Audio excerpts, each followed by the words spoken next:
Pamalandong sa Ebanghelyo ni San Mateo, karong adlaw, Hulyo 18, 2025. Usahay ang labing importante nga mga leksyon moabot kumuhunong ta ug mamati.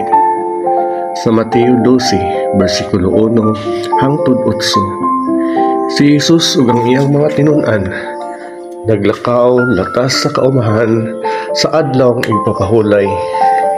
Gigutom ang iyang mga higala, mao nga namukpo sila ug uhay sa trigo aron kanon.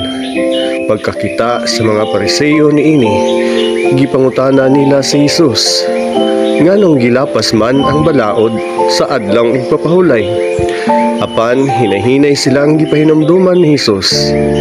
Gipangandoy sa Dios ang kaluoy, dili ang sakripisyo.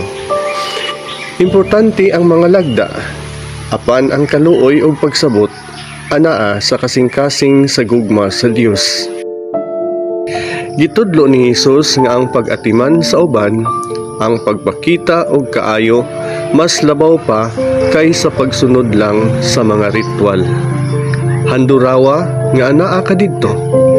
Naminaw kang Jesus nga nagsulti uban sa ingon nga pailog ug kaalam.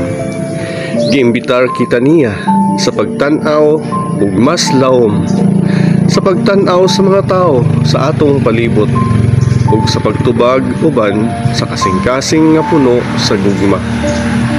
Karon, samtang nagpadayon kita sa atong kapuliki nga kinabuhi, hinaot nga atong mahinumduman, gipalabi sa Dios ang kaluoy labaw sa kahingpitan.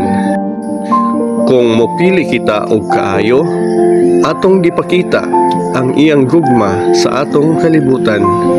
Maghimo kita og luna alang sa kaluoy sa atong mga kasing-kasing, sama sa gitudlo ni Jesus.